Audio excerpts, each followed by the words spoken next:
Assalamualaikum warahmatullahi wabarakatuh. Waalaikumsalam warahmatullahi wabarakatuh. Sebelumnya perkenalkan, nama saya Muhammad Badrul Ulum dari S1 Pendidikan Olahraga Universitas Muhammadiyah Kalimantan Timur. Sebelumnya saya izin untuk menanyakan beberapa pertanyaan terkait tentang kebijakan Menteri Pendidikan sekarang, yang kebetulan Bapak juga sebagai guru di sekolah SMK 6 Samarinda mungkin sedikit paham atau lebih paham tentang beberapa kebijakan tersebut, dan izin saya untuk menanyakan beberapa kebijakan tersebut. Oke, siap. Langsung untuk pertanyaan pertama, Pak. Oke, siap. Mengenai 5 kebijakan. Untuk kebijakan pertama, melakukan kajian ulang pada UN atau ujian nasional, zonasi dan kurikulum merdeka. Lalu untuk pertanyaan pertamanya, apa saja aspek yang perlu dikaji ulang dalam pelaksanaan ujian nasional atau UN untuk meningkatkan kualitas pendidikan? Ya, oke, terima kasih ya. Beberapa hal aspek yang perlu dikaji ulang dalam ujian nasional itu, kalau menurut pendapat saya, ya pertama adalah kesiapan. Karena kesiapan itu salah satu modal awal bagaimana sekolah itu mampu menyiapkan sarana dan prasarana yang ada. Yang kedua adalah SDM-nya, bagaimana SDM itu menentukan kebijakan yang akan diambil oleh kurikulum di sekolah. Kurang lebih 2 itu aja yang bisa kita ambilnya. Atau satu lagi yang ketiga adalah jarak, itu menentukan, karena jarak kota dengan daerah yang terpencil itu akan mempengaruhi distribusi dalam pengalokasian UN-nya nanti. Untuk pertanyaan kedua, menurut Bapak bagaimana zonasi dapat dioptimalkan untuk memastikan pemerataan akses pendidikan di seluruh daerah? Nah, untuk mengoptimalkan zonasi itu kita tadi perlu kesiapan sumber daya manusia dan kesiapan dari sarana prasarana yang berkaitan dengan internet. Karena kan untuk zonasi sekarang untuk PPDB kita menggunakan pendaftaran berbasis internet.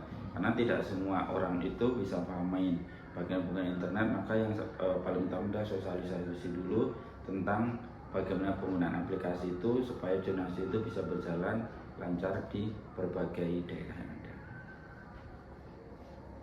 Selanjutnya untuk pertanyaan ketiga, apa tantangan yang dihadapi dalam implementasi kurikulum merdeka di sekolah-sekolah saat ini? Ya.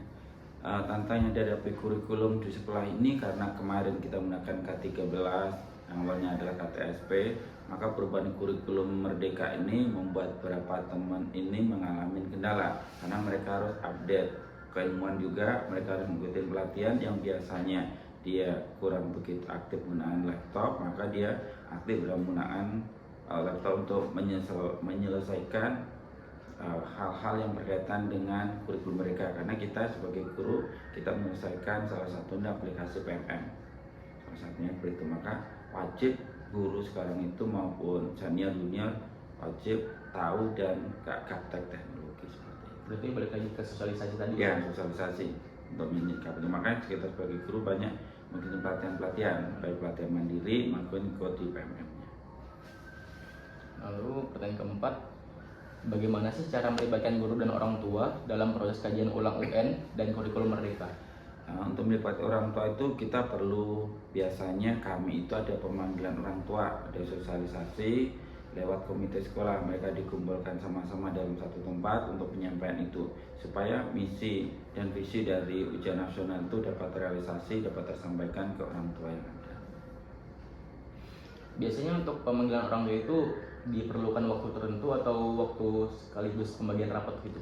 Biasanya pemanggilan orang tua itu kita lakuin pertama awal masuk, yang kedua saat pembagian raport, dan yang ketiga itu insidental. Kalau ada suatu hal yang penting urgent, maka mereka dipanggil orang tuanya datang ke sekolah untuk ngumpul dalam satu tempat sama.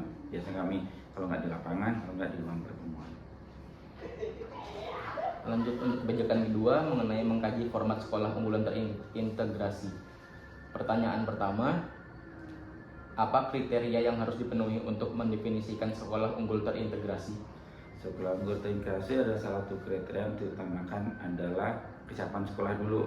Dari sarana prasarana yang ada itu menunjang tidaknya, ditambah sumber daya manusia, terus ditambah dari kemampuan dari guru-guru dan siswanya itu supaya mereka itu mampu mengikuti dari program pelatihan integrasi tersebut. Lalu bagaimana sih format sekolah unggul terintegrasi dapat meningkatkan kualitas pendidikan di daerah terpencil? Nah, untuk meningkatkan kualitas daerah terpencil dengan format itu yang diperlukan utama sosialisasi dulu, karena untuk akses internet biasanya antara daerah kota dan daerah terpencil kan banyak mengalami gangguan. Maka pendistribusian itu yang paling utama adalah sosialisasi, bisa secara online, bisa menggunakan secara offline seperti itu. Lanjut ke kebijakan ketiga, menjalin kerjasama dengan PSSI untuk sekolah pengembangan bakat. Pertanyaannya, apa manfaat yang diharapkan dari kerjasama antar sekolah dengan PSSI dalam pengembangan bakat siswa?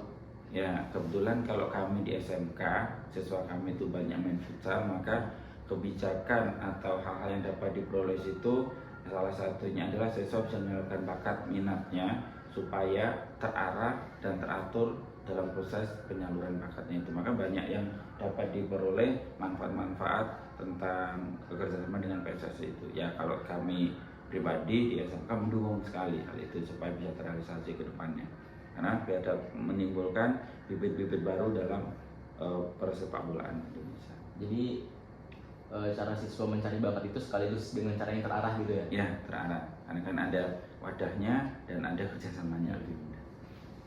Dan selanjutnya, bagaimana cara memilih sekolah yang akan berpartisipasi dalam program pengembangan bakat ini? Nah, dalam memperoleh sekolah yang mampu mengembangkan bakat itu tadi, salah satunya pemenuhi kriteria adalah kesiapannya dulu. Karena kan walaupun sekolahnya di kota, tapi kalau dia siap fasilitasnya nggak menunjang, ditambah sumber dayanya, ditambah dukungan dari sistem sekolah, maka itu tidak akan bisa terlaksana. Baik sarana sarana, dukungan sistemnya, terus dari fasilitas yang ada. Untuk kebijakan keempat, kualitas guru ditingkatkan. Pertanyaannya, apa langkah konkret yang dapat diambil untuk meningkatkan kualitas pengajaran guru di sekolah? Salah satu yang paling utama itu adalah sosialisasi, yang kedua adalah pelatihan. Pelatihan itu bisa dengan mandiri, bisa menggunakan online. Lalu bagaimana pelatihan dan pengembangan profesional bagi guru dapat dioptimalkan untuk meningkatkan kualitas pendidikan? Nah, pelatihan itu dapat dioptimalkan. Salah satu ada dukungan dari sekolah, yaitu adalah penggunaan dana. Kalau kita mandiri itu biasanya kan agak sedikit berat, walaupun kita dapat fasilitas dari pemerintah tentang pengajian dan insentif, itu kan banyak alokasi yang lain. Kalau dari sekolah didukung oleh fasilitas dalam pendanaan, maka guru-guru di sekolah, khususnya di SMK itu akan lebih mudah untuk mengupdate statusnya. Lalu untuk kebijakan kelima, meningkatkan kesejahteraan guru. Pertanyaannya, apa saja faktor yang mempengaruhi kesejahteraan guru di Indonesia saat ini? Faktor yang mempengaruhi kesejahteraan guru di Indonesia adalah yang satu dari tingkat pendidikan, yang kedua dari pendapatan, yang ketiga dari niat dia itu untuk menjadi guru itu apa, karena dia panggilan atau karena tuntutan. Seperti yang bisa kita kaji dalam. Lalu bagaimana sih kebijakan peningkatan kesejahteraan guru dapat berdampak pada motivasi dan kinerja mereka di kelas?